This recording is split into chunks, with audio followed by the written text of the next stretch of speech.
चिड़िया बनाती है क्योंकि छोटी होती है तो घोंसले के अंदर आ जाती है।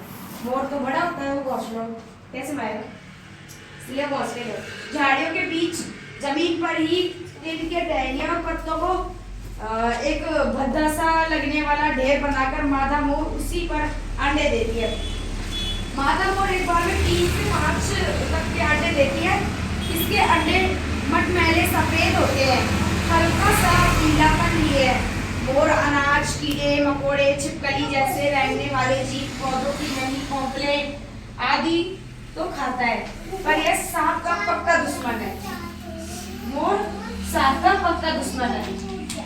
ये हरे भरे घने जंगलों, हरियाली भरे क्षेत्रों, बगीचों में रहना पसंद करता है। इसे शहरों और गांवों के बीच की बस्ती में भी देखा जाता है।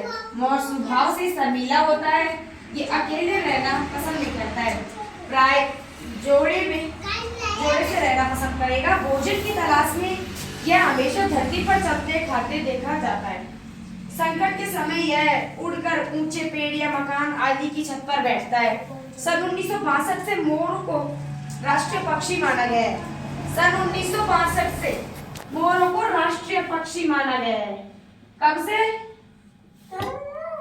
से माना गया मोरों को राष्ट्रीय पक्षी? सन 1962 से। कब से? सबसे ज्यादा मोर कहाँ पाए जाते हैं? सबसे ज्यादा मोर कहाँ पाए जाते हैं भारत के अलावा?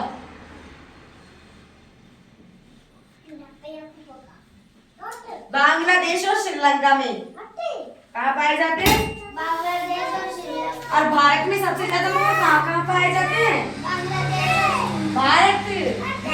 भारत के अलावा नहीं, भारत में पाए जाते हैं राजस्थान, हरियाणा और उत्तर प्रदेश में। और भारत के अलावा जो देश है वो श्रीलंका और बांग्लादेश है जिसमें मोर पाए जाते हैं। सन 1962 से मोरों को राष्ट्रीय पक्षी माना गया। इसका शिकार कानूनी रूप से दंड योग्य माना जाता है। इस मोर के अलावा सफेद मोर भी पाए जाते हैं। शरीर और काली चोंच, लंबी गर्दन में लंबी टांगे, टांगों का रंग काला और काला पीला चितकबरा होता है। नर मादा का एक सामान्य या पानी व दलदली क्षेत्रों में प्राय पाया जाता है। ये वाला जो मोर होता है ना, सफेद रंग का या और अलग रंग का, वो कीचड़ के क्षेत्र में ज्यादा पाए जाते हैं। इसका भोजन कीड़े मकोड़े, मेंढक तथा छोटे सांप आदि होते हैं। यह उड़ते समय पंखों को एक समान गति से फड़फड़ाते। अच्छा बहुत अच्छी बात है, आपने लिख दिया, दूसरा लिखो लेना।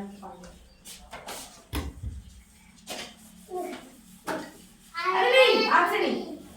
गुड़िया लिख लिया, मैं लिखी, आपका गुड़िया ने लिखा था।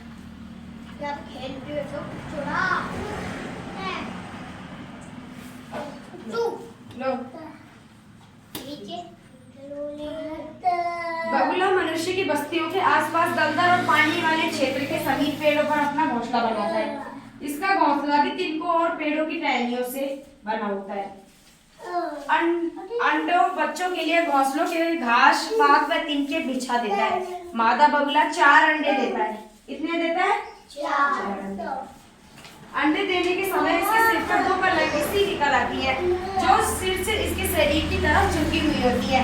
तभी इसकी पीठ पर, छाती पर मुलायम पंख निकल आते हैं। इस छोटे बगुले के अलावा बड़ा बगुला, मध्य बगुला, काला बगुला, पशु बगुला भी होते हैं।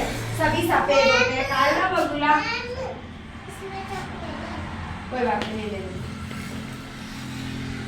काला बगुला एक जाति है, इनकी भी नीली सलेटी रंग की होती है। इसके कंठ पर सफेद धब्बा होता है। बगुले के कंठ पर सफेद धब्बा होता है। भारत के अलावा पाकिस्तान, बर्मा, श्रीलंका और बांग्लादेश में पाया जाता है। बगुला भारत के अलावा कहाँ पाया जाता है? पाकिस्तान, बर्मा, श्रीलंका व बांग्लादेश। कहाँ का?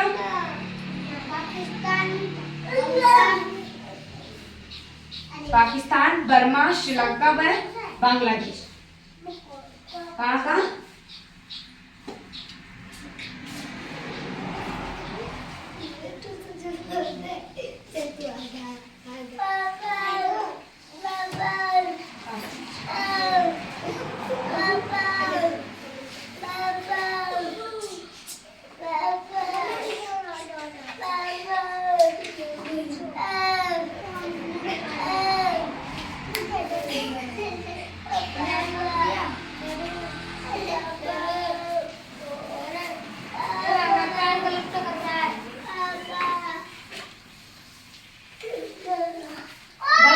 सबसे ज्यादा यहाँ पाया जाता है बांग्लादेश, पाकिस्तान, बर्मा, श्रीलंका।